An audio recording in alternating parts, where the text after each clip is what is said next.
John Murphy at Murtech.com with your daily news update. Okay, here we are, starting at 9:30 Eastern Daylight Savings Time.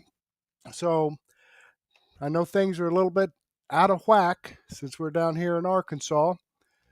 Great weather down here, nice and hot. But at any rate, we have a great program for you tonight. Let's go ahead and click on Murtech on Rumble. Okay, this is the video right here that you're looking at. Let's go ahead and get into that. Okay, pause that. Let me close the live chat. Slide down here and click the Show More button. Okay, we have information from Benny Johnson, Vince Dow, Doug In Exile, and Wendy Bell. No way out. Before we get into that, though, I do want to give a shout out here to MMA MPEG, just started following my channel. Debbie BS got me a comment on my daily news wrap-up from yesterday. BF05 commented on my episode 1609. And Debbie BS and USA Rule 177 commented on my extra 1610. So thank you very much, folks, for following me and your comments. I really enjoy reading your input, and I appreciate your support. So let me go ahead and give this a thumbs up. Boom. There it is. There it is. Okay. Let's get back here and check out what Benny Johnson has to say. I just made international news asking President Trump these questions at Alligator Alcatraz. Sounds like fun. Let's go ahead and take a listen. There we go. There's ice in the alligators around Alligator Alcatraz. So let's see what he has to say. Gatorade. Water is good for you. Gatorade is better. No, it is not. Water sucks. Gatorade is better. H2O. What's up, guys? It's Benny. We don't make it out of the studio very often, but when we do, we make it count and we make international news, and that's what we did today. Just by having a riot of a time in Alligator Alcatraz, which is where we just came from. I even got the little tourist memorabilia to prove it, ladies and gentlemen. I don't wear many hats, but this is one I'll probably wear. We just left. President Trump was at Alligator Alcatraz, and we were invited to come and witness the president's visit to this historic location. It is the single newest, deadliest, most dangerous prison in all of America because it's right here in the middle of the Everglades. I mean, there's just nothing, right? But there was something going on the tarmac. This prison was built on an airport. Donald Trump landed on that airport, Air Force One, and we got a chance to ask President Trump a question right off the top. And I said, if we only got one question, I got to make it something that Trump's going to love, and it's going to be about a dream that Trump's always had in order to use alligator-infested waters, crocodile-infested waters, to prevent criminal aliens from coming into this country. And Donald Trump, he's been talking about this since 2018. He's been saying, hey, I want to use crocodiles. And Donald Trump said, this is not only a dream come true, but it's something I want to have happen in Texas. I want to bring in crocodiles from Africa to eat people. Here we go, ladies and gentlemen. Mr. President, in 2018, you suggested putting alligators in the Rio Grande to prevent crossings in Texas. Is this a dream come true for you, sir?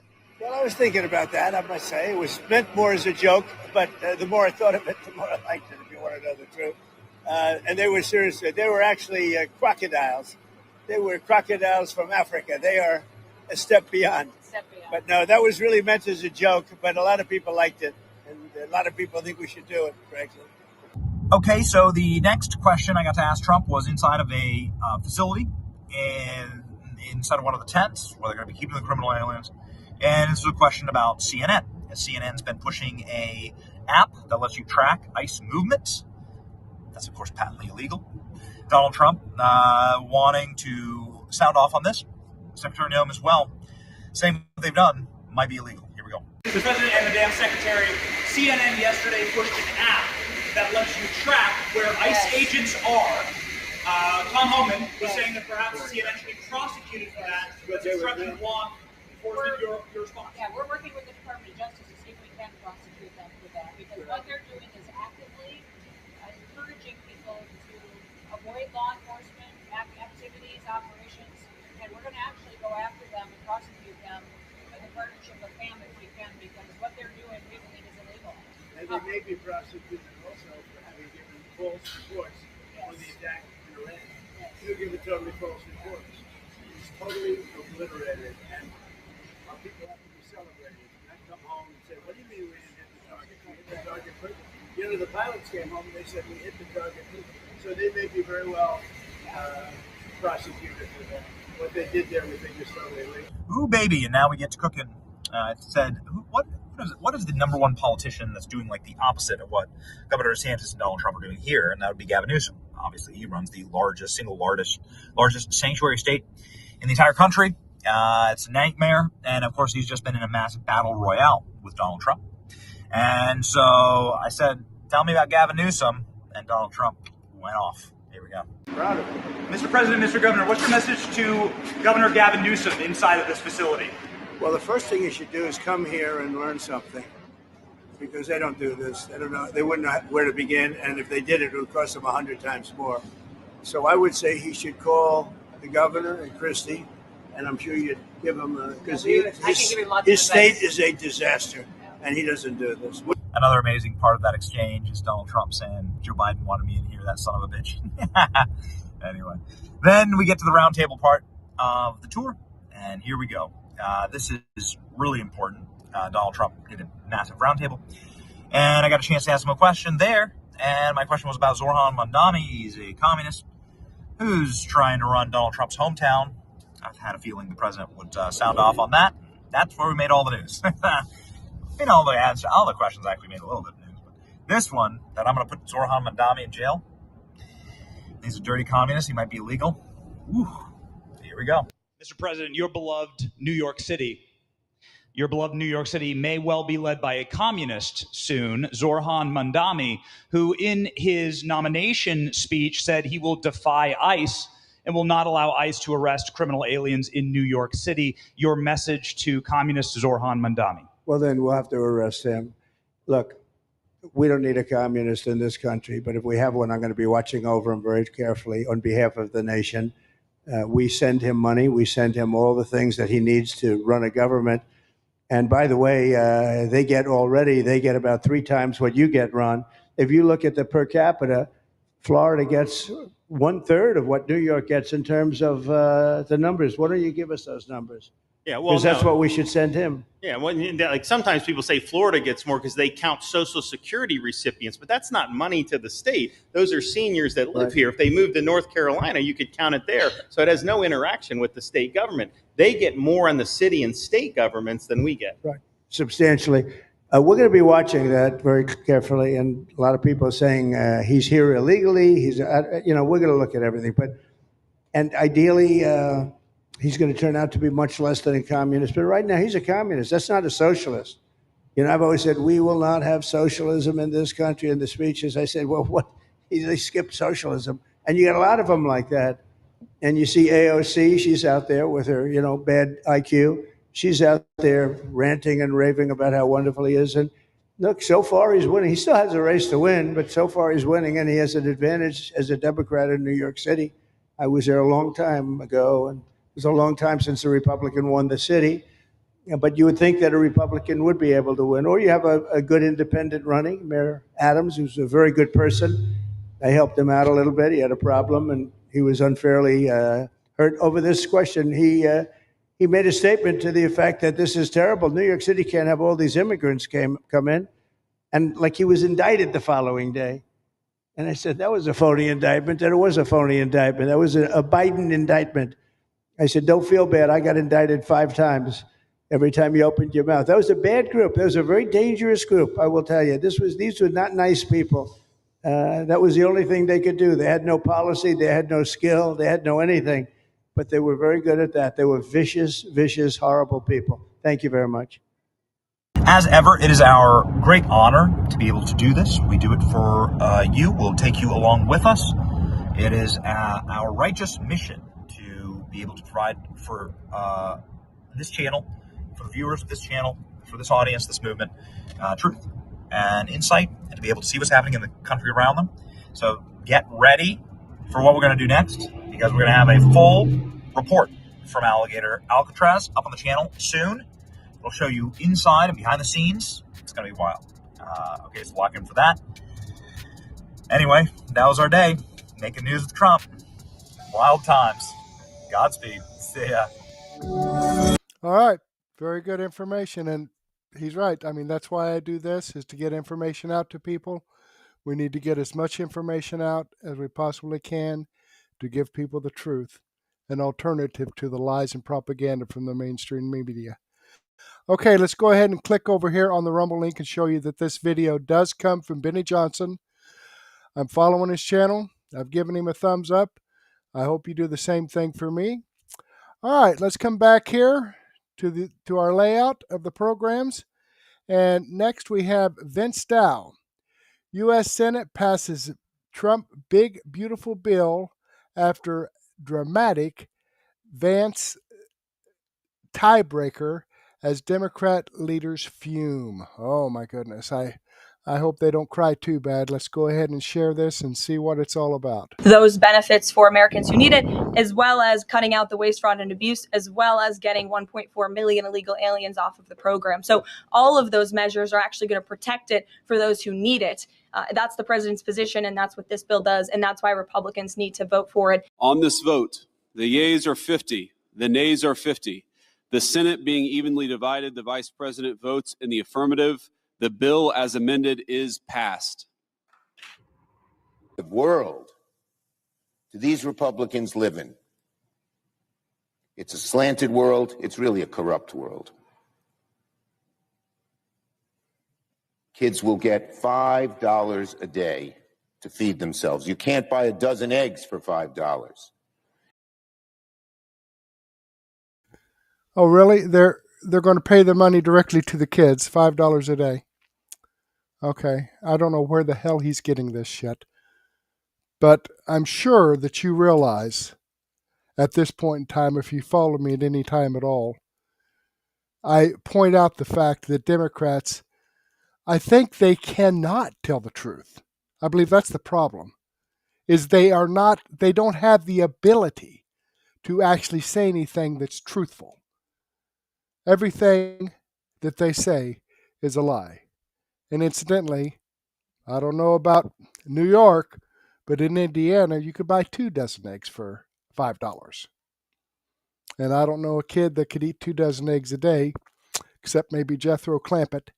But at that point, sorry, I didn't mean to interrupt. It just pisses me off, the lies that spew out of their mouths with a straight face.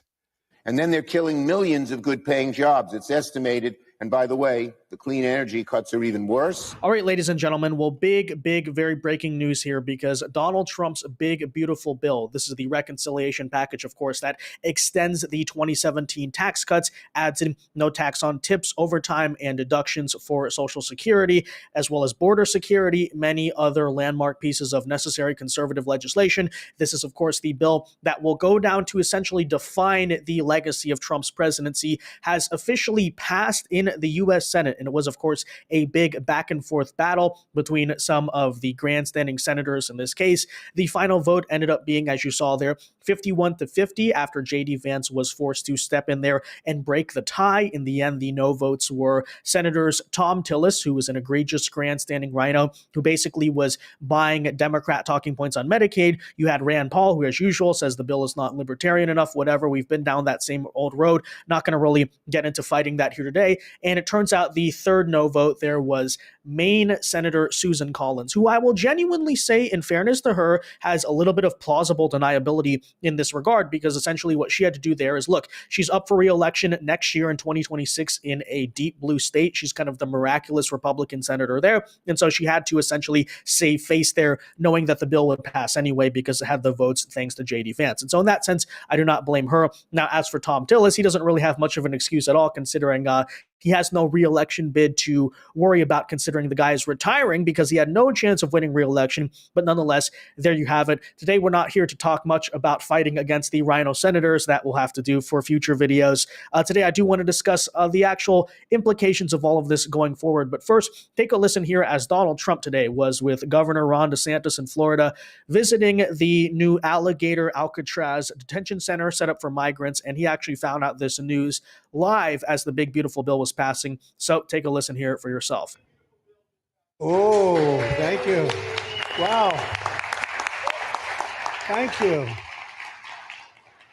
I'm waiting, listening to these wonderful words, and they are music to my ears, but I was also wondering how we're doing, because I know this is prime time. It shows that I care about you because I'm here and I probably should be there, but we do care. Thank you very much. Yeah, so there you have it. Now the bill, of course, will be going back to the House of Representatives after the Senate has made some changes to the bill. And so there's going to have to be that reconciliation phase where they have to get on board with passing the same piece of legislation. Donald Trump's current goal here is he wants the bill to basically be signed into law by the 4th of July. And so it really does depend on how fast the House is going to be able to reconcile. If they make changes, is it going to go back to the Senate, or is the House basically just going to blanketly pass the Senate version of the bill? I mean, that remains to be seen, right? But here is the current statement out from Mike Johnson saying, quote, "My statement with leader Steve Scalise, the majority whip, and Representative Chairwoman Lisa McClain on the Senate passage of the big, beautiful bill, saying here, quote, the House will work quickly to pass the one big, beautiful bill that enacts the president's full agenda, America First agenda, by the 4th of July. So the House is basically trying to play ball with that timeline request. The American people gave us a clear mandate, and after 4 years of Democrat failure, we intend to deliver without delay. Republicans were elected to do exactly what this bill achieves: secure the border, make tax cuts permanent, unleash American energy dominance, restore peace through strength, cut wasteful spending, and return to a government that puts Americans first. This bill is President Trump's agenda, and we are making it law. House Republicans are ready to finish the job and put the one big, beautiful bill on President Trump's desk in time for Independence Day." And so that is basically the vow he is making. However, it is worth noting here that this is where the conflict is going to come in, because other House Republicans are basically trying to make the opposite argument, because when you take a look at what, for instance, the Senate parliamentarian did, and keep in mind, as I so often say, there's part of the reason why I've been saying some controversial things about the filibuster as of late, is that the parliamentarian, quote unquote, that you also saw in the process here, the Republicans, John Thune, do have the power to ignore when they want to, but they basically use that person as an excuse, the Senate rules as an excuse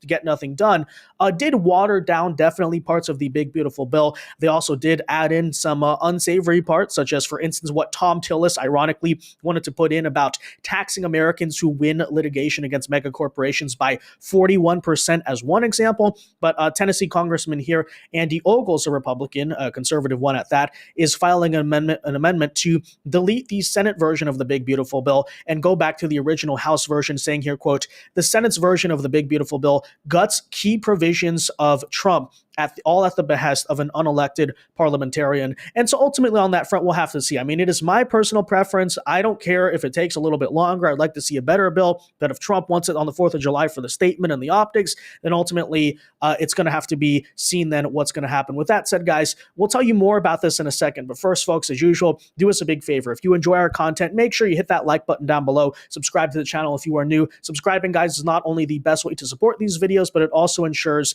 that you stay up to date with all of the latest news and coverage. And with that said, so expectedly here, the Democrat meltdown is now completely ensuing.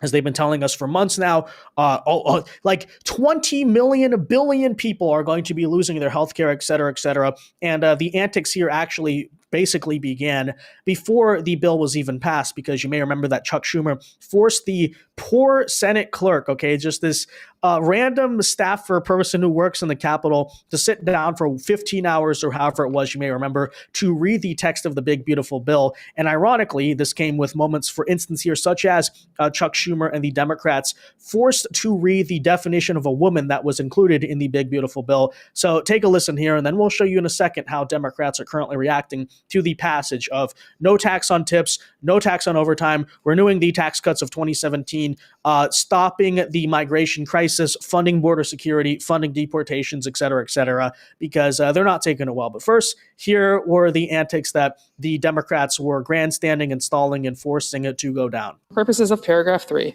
the term female means an individual who naturally has, had, will have, or would have, but for a developmental or genetic anomaly or historical accident, the reproductive system that at some point produces, transports, and utilizes eggs for fertilization. 5, male. For purposes of paragraph 3, the term male means an individual who naturally has, had, will have, or would have, but for a developmental or genetic anomaly or historical accident, the reproductive system that at some point produces, transports, and utilizes sperm for fertilization. Section 71115. So thank you, Democrats, of course, for finally defining what a man is and what a woman is. Ironically, in the process of grandstanding over the big, beautiful bill. So there you have it. Now, of course, immediately in the wake of what we've seen, as you could basically expect here, CNN running cover here for the Democrats, and we'll show you the Democrats themselves, of course, as usual, are now fear-mongering, panicking, and claiming that everyone's going to lose their health care. It's so over Medicaid because they're saying that non-citizens can't qualify for Medicaid. What? You know, people have to actually, people of working age have to be showing that they're at least trying to work or find work in order to receive government assistance. What? Take a listen here. This was the live CNN reaction to what you saw today out of the big, beautiful bill. Well, you know, the waste, fraud, and abuse line reminds me of, if you like your doctor, you can keep your doctor, right? Like if you like it, you can keep it. Okay, well, when the rubber meets the road and people start losing their health care, are they all going to look like waste, fraud, and abuse? Like that's what to me, I'm thinking famous last words. Are you making a promise that you can live up to? And I do think it'll get through the House because, as you said, I mean, the pressure is on. They have to deliver something. This is what they got. They're going to get something through. But the cost could be enormous. So are we now admitting that Obamacare was a lie? Was that what was casually embedded there? Because in the process of Obamacare, the reality of what happened is a lot of people did lose their health care as it currently existed and were forced to be subjected to something that was more expensive and of lower quality in a lot of cases in this country, right? Now these people are saying, you're cutting the Medicaid of people. How could you do this, right? And again, who are we primarily referring to here? What are the major reforms made by this bill? Non-citizens and non-legal permanent residents, in other words, illegal aliens, and also, people on temporary work visas, because after all, if you're immigrating to the U.S. on some type of temporary conditional basis, whether you're here to study or work or do something else, whatever, why exactly should you be qualifying for government assistance? You're here on a non-immigrant visa, right? You're here temporarily. You've basically paid nothing. By the way, by proxy of being a temporary resident in this country, have paid very little into the tax system. Why on earth should you be receiving Medicaid or SNAP? And by the way, if you can't financially support yourself, why should the U.S. government sponsor your immigration to begin with? The whole idea there, completely ridiculous, completely insane. But okay, right? Let's move on from that. Here's the thing. Here's the way I see it. So the Democrats can do a lot of fear-mongering about the Medicaid thing, and expectedly they are. But I think come 2026, that when rubber meets the road, aka reality strikes, and if it's not the case that vast swaths of Americans who were otherwise Republican voters are going to be losing their Medicaid, then, what kind of political argument are you going to be making in the midterm? Saying, oh, they cut your Medicaid. Everyone's like, oh, I still have mine. Oh, my healthcare is still intact, et cetera, et cetera. Oh, maybe my healthcare actually got better, right? Because now Medicaid has more resources to give me now that we don't have so many fraudsters and illegal aliens on it. But after all, as I so often say, they don't really care about that because the situation is this. Basically, to make a long story short, the very people we are talking about here, illegal aliens, non-citizens, non-residents, welfare fraudsters, aka people who can work, have the money to work, but basically are using the system, basically abusing Medicaid. Even if it's technically legal, there are many cases of this, right, where basically they kind of use loopholes to qualify, but they don't really need it, and they're essentially just grifting off of the government. And so when we say waste, fraud, and abuse, keep in mind, we're not talking about literally people who are all using fake social security numbers. There are some instances in which just, making the requirements, the testing, again, if you're you have to actually be trying to work if you're able-bodied, et cetera, instead of just basically freeloading off the government. Those are also cases of waste, fraud, and abuse. If it comes to the case, right, by next year, that is actually the reality of basically what is happening with Medicaid, then the Democrats are going to have a serious problem on their hands. So they better hope they're right about this, politically speaking. They better hope that it's the case that 30 trillion people are going to lose their health care, as they keep on claiming. Because if not, then they're going to have a serious problem here. Nonetheless, take a listen here as Senator Amy Klobuchar, for one example, is saying that the big beautiful bill kicks 16 million people off of U.S. healthcare. Now that's a bold statement, right? 16 million. Where are they getting this number from? From the same, I don't know, Congressional Budget Office that is claiming the deficit's going to raise, even though they were wrong about the 2017 tax cuts? I'm not sure. But notice here also, great point. She doesn't say 16 million Americans. She says 16 million people. Why is that? Because that is exactly who we're referring to, the very constituency here, by the way, of the Democrat Party. Non-citizens, illegal aliens, welfare fraudsters, and the like. Okay, but take a listen. What does this bill do? It kicks 16 million people off their health care. 16 million people off their health care. In order to finance tax cuts for the wealthiest, in order to give multimillionaires a $400,000 tax cut, that doesn't make the world a better place. All right, I'm gonna go ahead and pause it there. It really frustrates me to have to listen to their lies, but that's all part of it, folks. I do that for you. All right, let me go ahead and show you here that this video does come from Vince Dow. I've given him a thumbs up. I'm subscribed to his channel. I'm at the 13-minute, 16-second mark. This is a 22-minute video, so there's about 9 minutes left in it. I have the link to this video here in the description box. So if you want to go ahead and click on that and watch more of it, by all means, please do so. But I want to move on to Doug in Exile. MAGA MTG Marjorie Taylor Greene made the play that ruined Dim's dream to control AI. And, if you followed me at all, this was I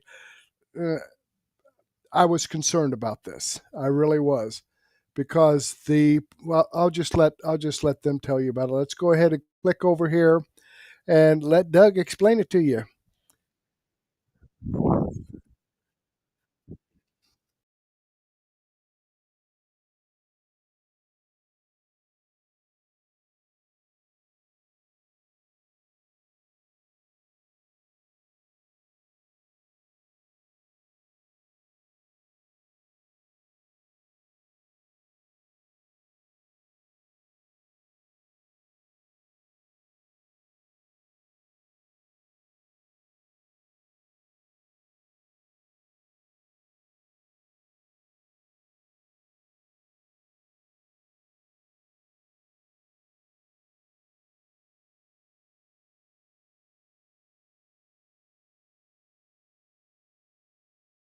Margie Taylor Greene and thanking her for getting that AI provision out of the One Big Beautiful Bill. Marsha Blackburn's actually the one that kind of did the follow-up and ended it, but the fight started with Margie Taylor Greene. She was on Steve Bannon, whom Elon Musk threatened to send back to prison for a long time. I don't get what that's about. Here's Margie Taylor Greene on what's next for the Big Beautiful Bill. Guys, we're not out of the dust on this one yet. We're not out of the smoke. We're not safe yet.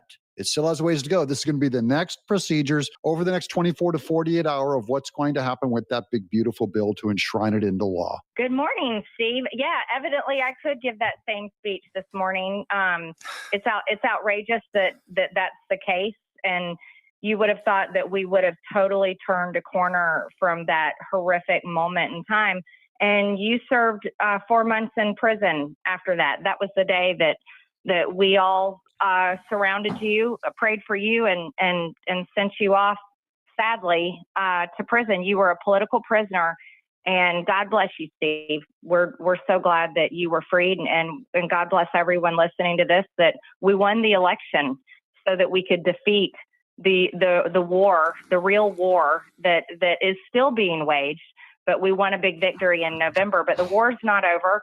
I just want to thank Marsha Blackburn, Senator Marsha Blackburn. She did an incredible job. She has not had any sleep yet. She stayed up all night long fighting to get the AI moratorium out, and I'm really grateful for her fight. I was engaged with her on the phone all day yesterday and the early morning hours of today on this issue. I had told the White House I couldn't vote for it. There's no way, because we get to vote again. Everybody needs to understand that. It comes back to the House and we get to vote again. There's no way I can destroy state rights, and there's no way I can let AI have free reign and the potential destruction that it could have for 10 years without states being able to protect themselves and the people that live there and their jobs and their children.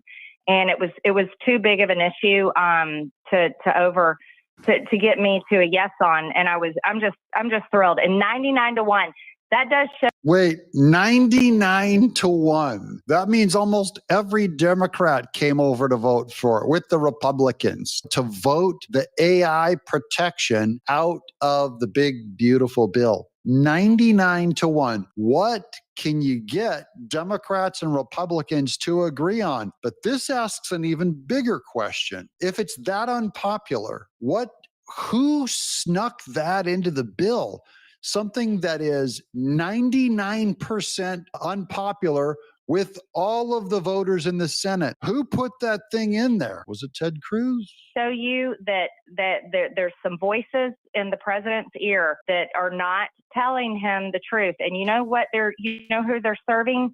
They're serving these donors, these big, rich donors that have their very special interests in mind, that came around during this last election cycle, Steve, because they knew Trump was going to win. Oh, that's Elon Musk. You know, Elon Musk waited until after Trump was shot in the ear before he came out and endorsed him. So that was Elon Musk. And I've quoted these guys. I love them on my show. I'm going to continue to do shows on them because they're an important part of American culture, of right-wing culture.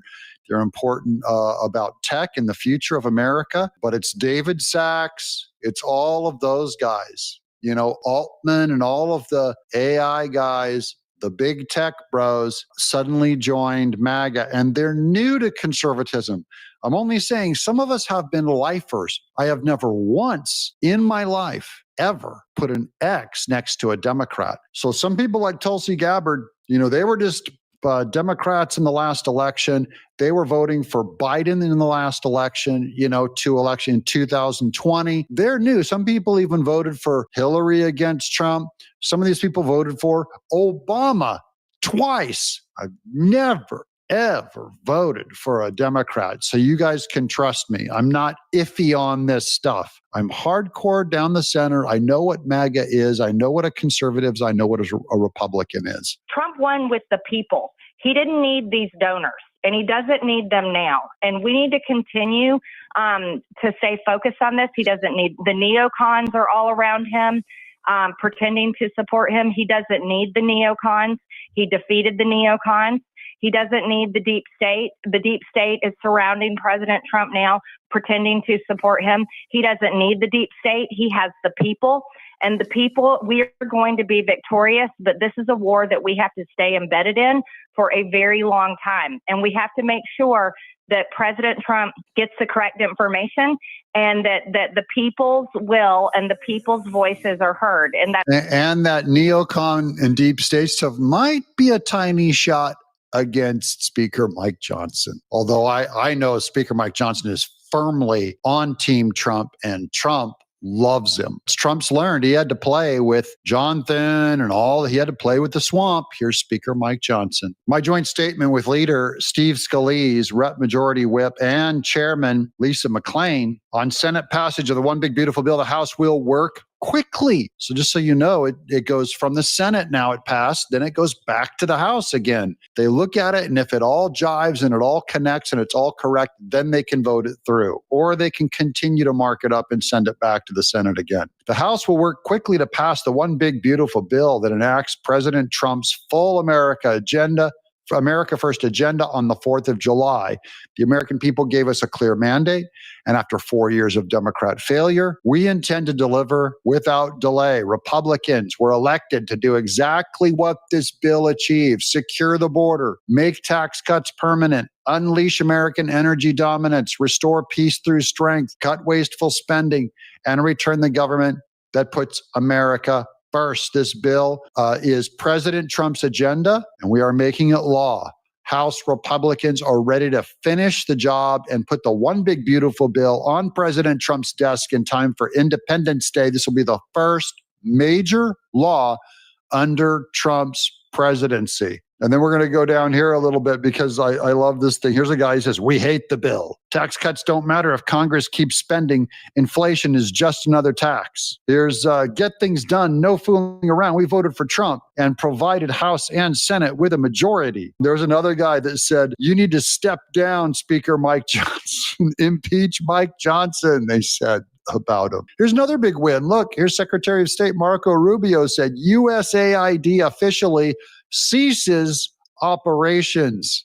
Dead. That's what I voted for. That corrupt organization is dead. Here's Kristi Noem on illegals that they're kicking out of the country that practiced cannibalism. By thanking our ICE officers and our Border Patrol officers for what they do every day. They are out on the streets and violence against them has increased over 500%. Thanks to Democrats.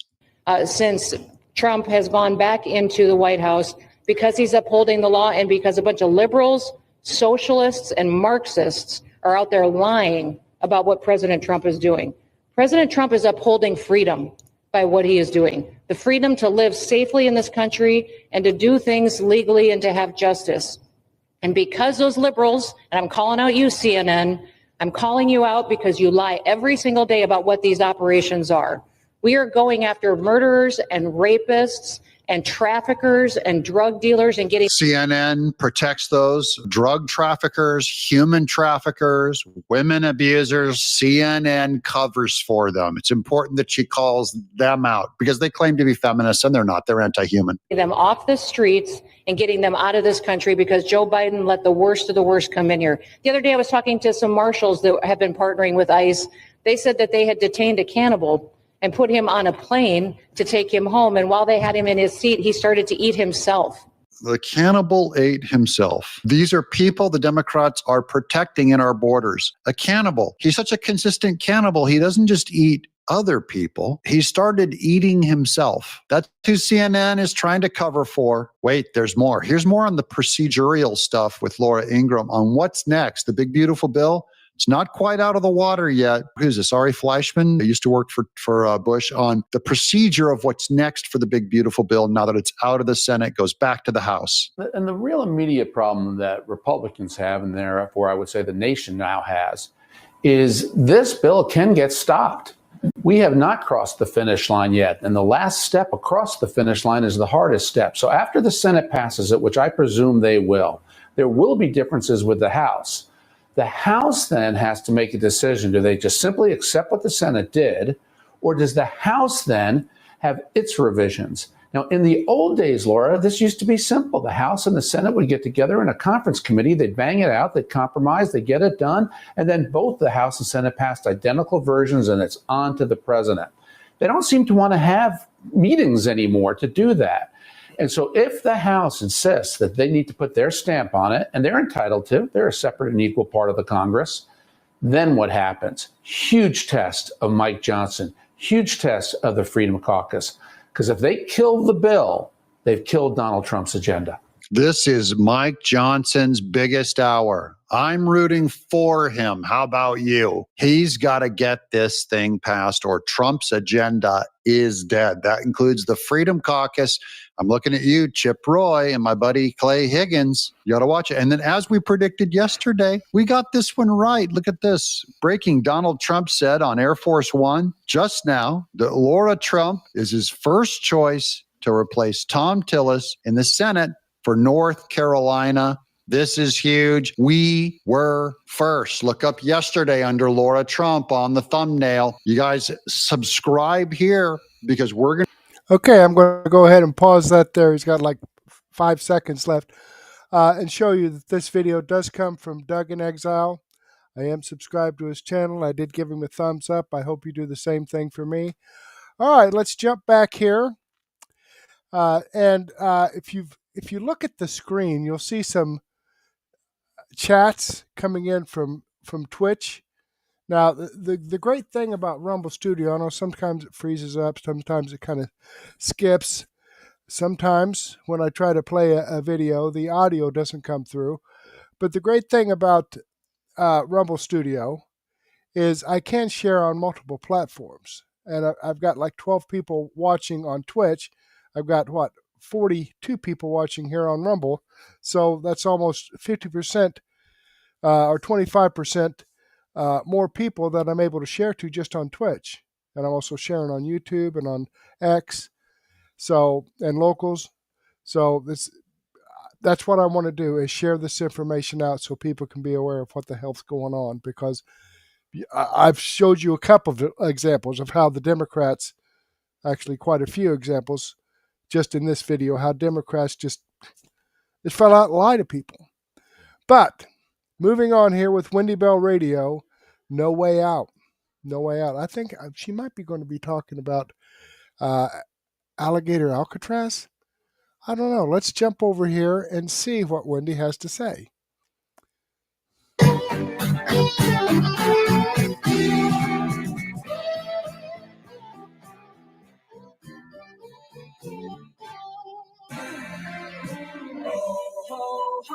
It's magic, you know. Welcome back to the Wendy Bell Radio program. You know, magic.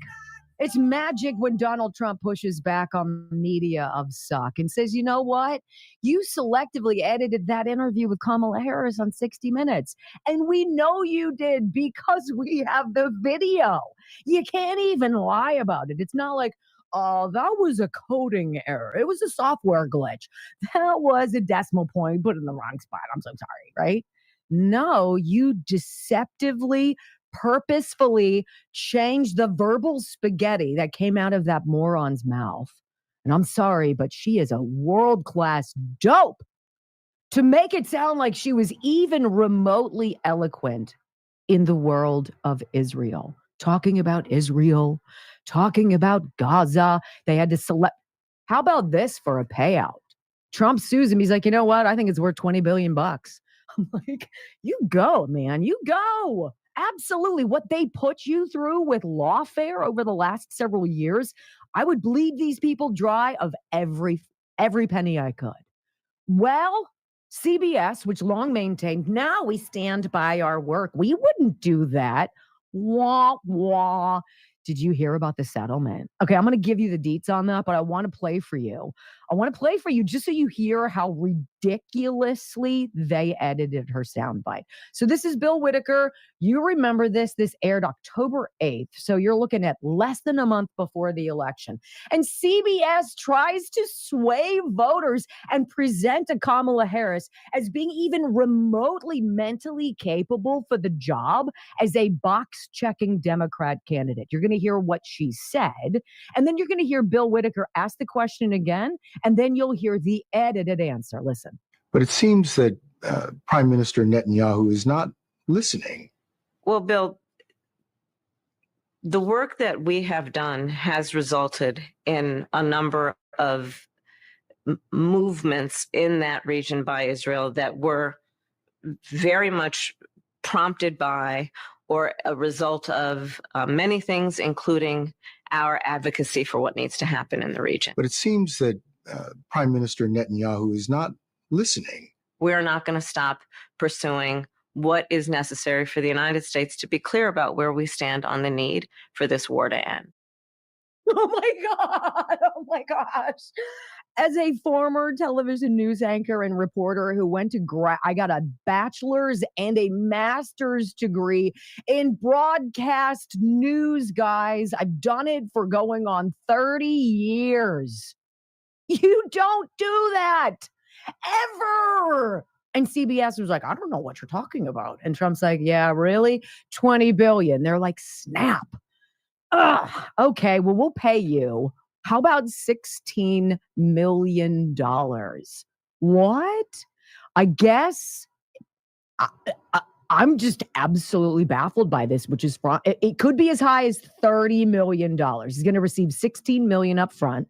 It's going to cover legal fees, costs of the case, and contributions to his library. That's like making criminal illegals pay for Alligator Alcatraz. I mean, that would be like the best, right? There's the expectation there'll be another allocation in the mid 8 figures set aside for advertisements, public service announcements, and other similar transmissions in support of conservative causes by the network. Oh my gosh, you guys. Sources close to the situation told Fox News Digital that CBS has agreed to update its editorial standards to install a mandatory new rule. It's called "We're going to try harder not to suck," right? Wouldn't that be perfect? Going forward, the network will promptly release full, unedited transcripts of future presidential candidates' interviews. People involved in the settlement talks have referred to this case as the Trump rule. Look, I mean, it's more than money, right? It's not about the money. It's about having to give actual equal time to sides of an issue, because that used to be a thing not so long ago. It's about actually admitting and having to put on paper that you have standards that obviously you don't have. This is like the University of Pennsylvania all of a sudden now being like, well, snap. Apparently, if you have a penis, you're not a woman. I know. These are earth-shattering developments in the year 2025, and we are monitoring all of them for you, ladies and gentlemen. So there you go, massive CBS Paramount payment, paying him at least 16 up front, maybe another 15 or 16 on the back end of this. Do you think that matters to them? Mm-hmm. Indeed, it does. President Trump, of course, delighted. It's justice. It is what is right. It is what we should expect. Look, back to my stupid water situation.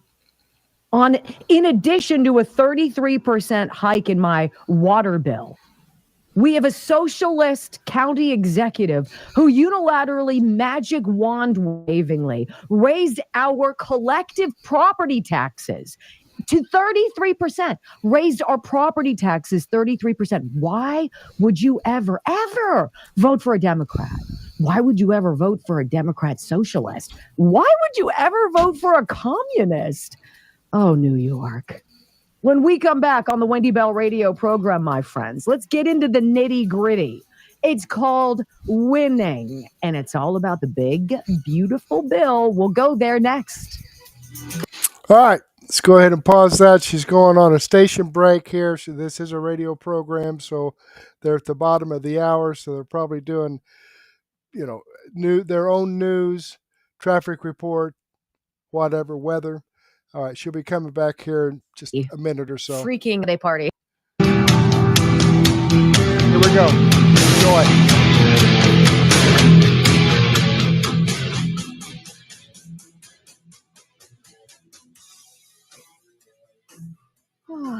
So there's a lot of talk. Welcome back to the Wendy Bell radio program.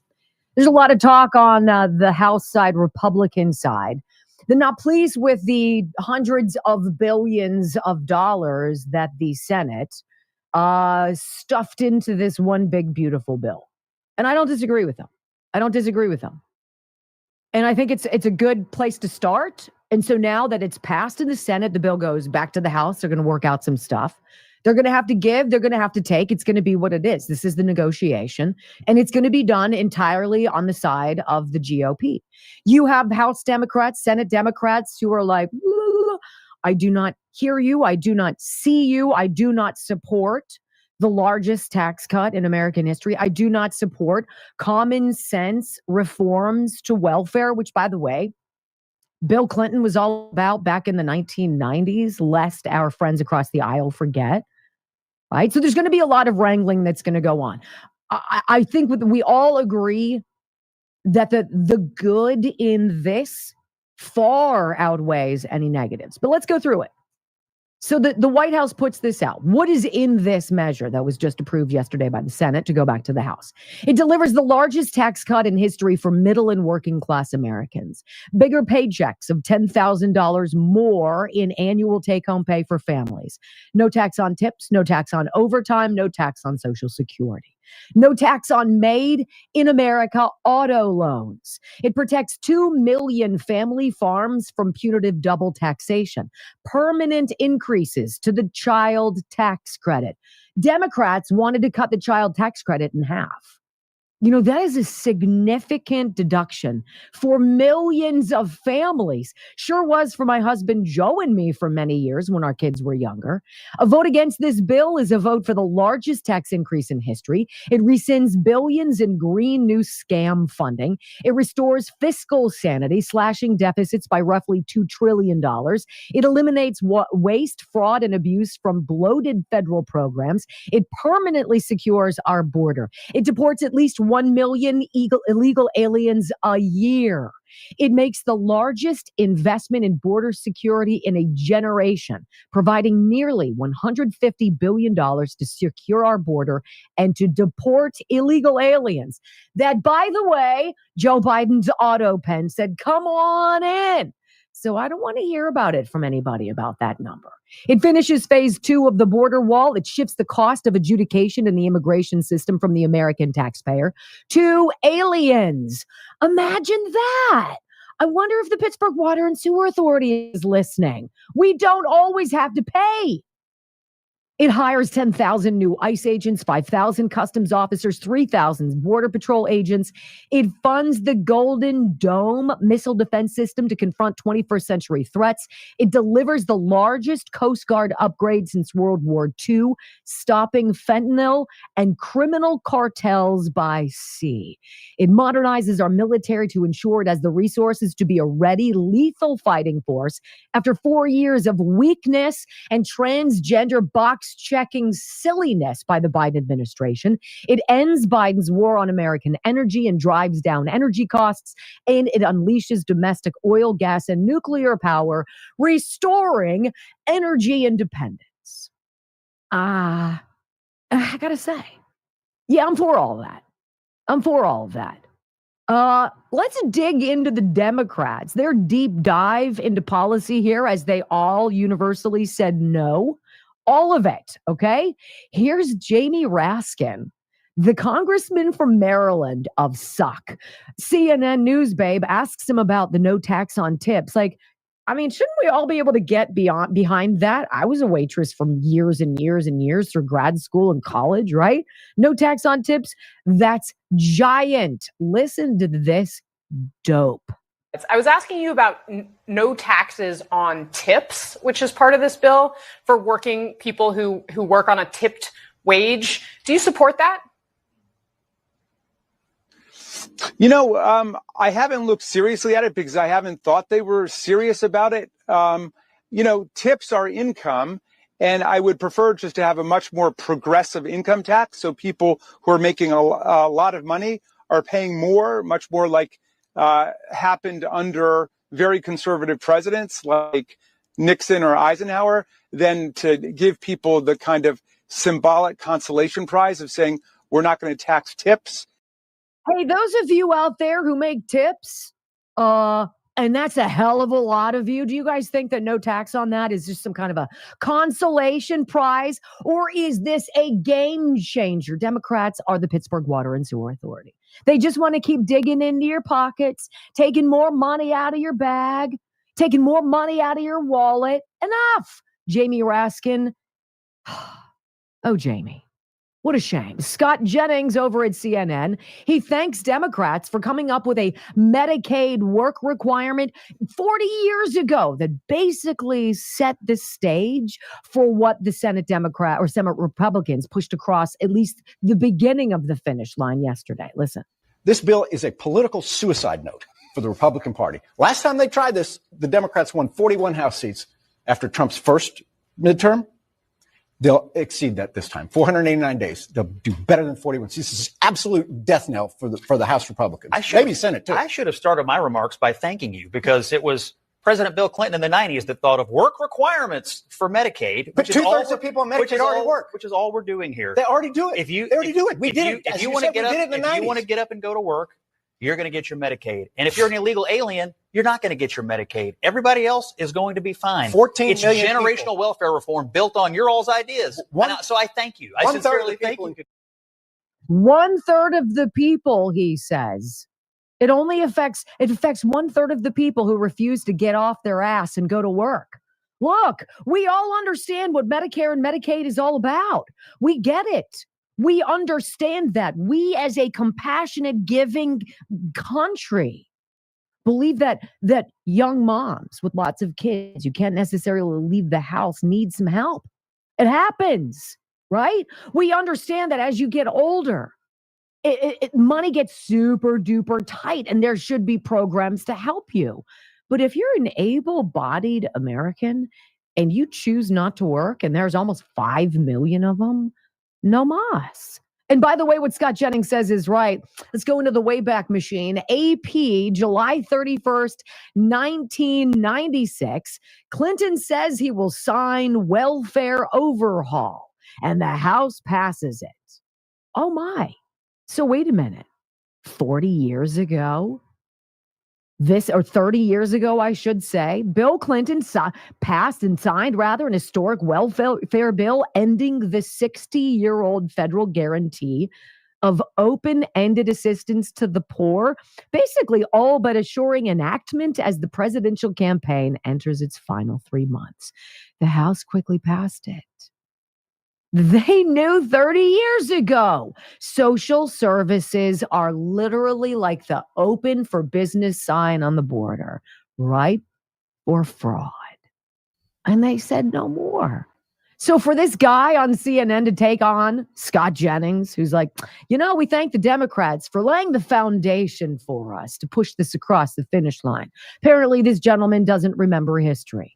And then there's this, gas prices. It's amazing. When you turn on the spigots and you drill, baby, drill, and you get thousands of people back at work and you do something amazing. Oh, that's right. That's called energy independence. And you stop begging the Saudis for their oil when you've got hundreds of years of it underneath your very feet. Well, that's called winning. And here's a little media mashup for you. I think you're going to like this. Gas prices hitting a 4-year low. It's pretty good news for millions of drivers expecting to hit the road for the 4th of July weekend. It looks like gas prices are about to get cheaper. Gas prices are currently the lowest that they've been since 2021. They're the lowest since 2021. Hitting a 4-year low. This doesn't just apply locally. Trends are being seen nationwide. Including in Michigan, where it's about 42 cents cheaper to fill up than it was this time last year. Pennsylvania, Illinois, Nevada, a number of other states seeing significant drops. Gas prices are much lower than we have seen in recent years. $2.68 per gallon, or more than a dozen stations in Duval and St. Johns County. The national average could fall below $3 as early as September. This translates to Americans spending about $500 million less on gasoline this holiday weekend versus last. It's amazing to have a president and an administration that wants to take some of the burden off of you instead of constantly expecting you to ante up more. And then I stumbled upon this morning on Truth. President Trump, as though he wasn't busy enough touring Alligator Alcatraz. And we're going to take you there in the second hour, by the way. How about this from the president? My representatives had a long and productive meeting with the Israelis today on Gaza. Israel has agreed to the necessary conditions to finalize the 60-day ceasefire, during which time we will work with all parties to end the war. The Qataris and the Egyptians, who've worked very hard to help bring peace, will deliver this final proposal. I hope for the good of the Middle East, Hamas takes this deal because it will not get better. It will only get worse.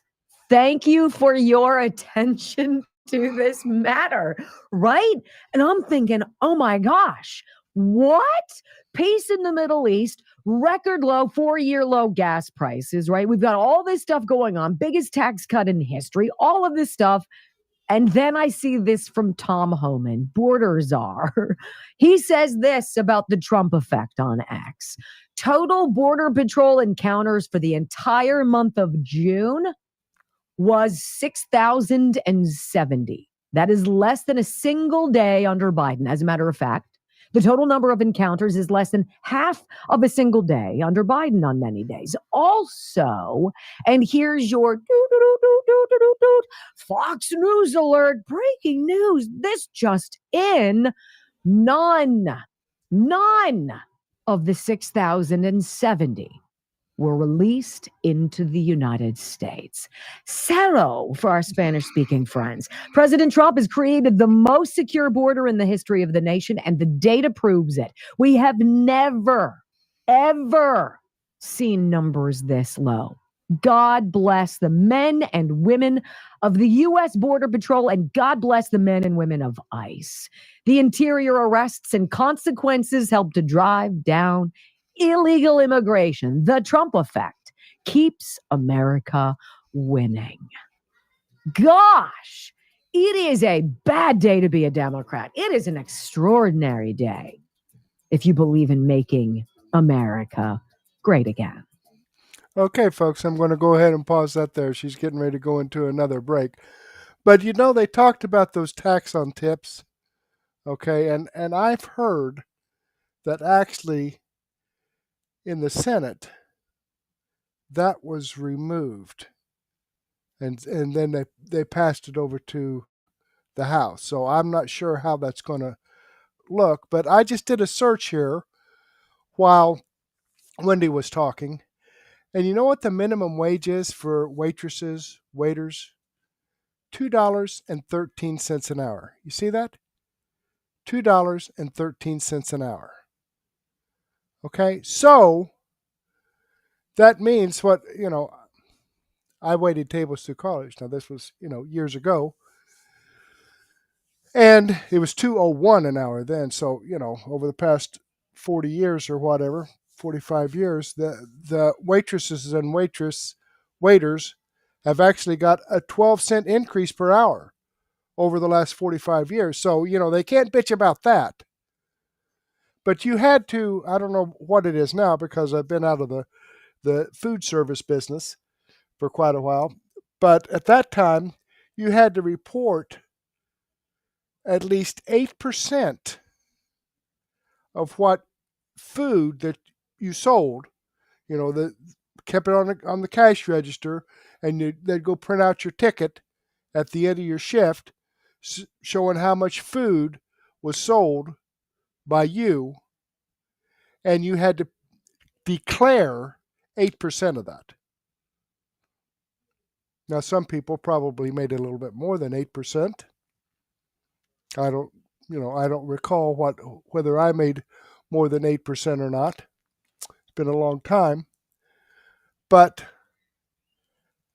when I did receive a paycheck, it was $2, $3, because what they did was whatever you reported, they deducted that from your $2.01 an hour at that time. So, you know, I would think that no tax on tips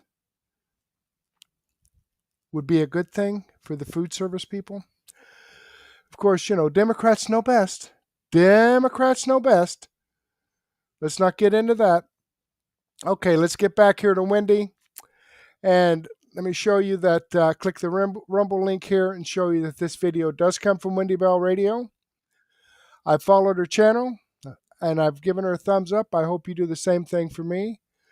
Okay, let's jump back over here to the description box, and let me remind you folks that these videos all come directly from the producers. The links to these videos are in here.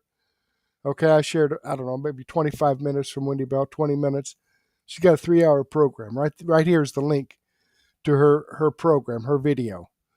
Okay, it's a 3-hour video. So, you know, if you'd like to watch more of it, by all means, go ahead. Let me check out the chats here. Okay, we got some live chats from Deb Rant and Debbie BS. So let me go ahead and copy this into a comment, because when this live stream goes away or ends, then the chats will go away. Okay, get rid of that. All right. Okie dokie there. Let me do a quick refresh on this. And I've had 139 people watch this so far. I've got 76 people watching right now, plus some other people on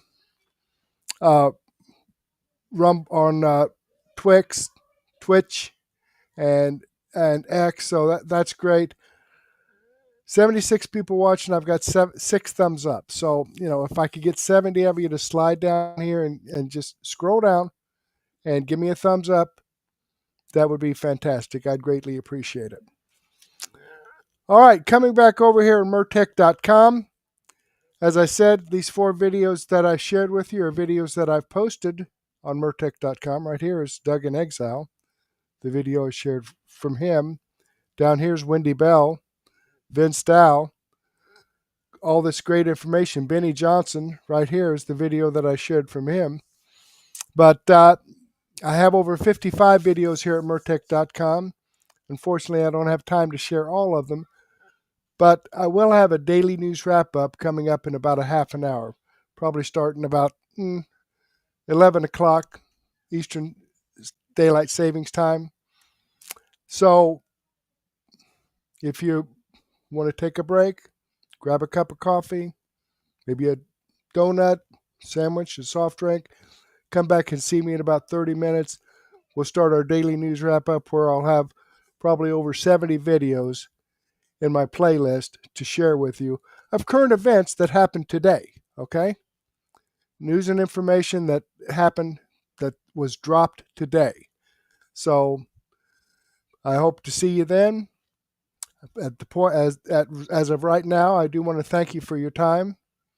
And again, hopefully I'll get to see you again later. And may God bless.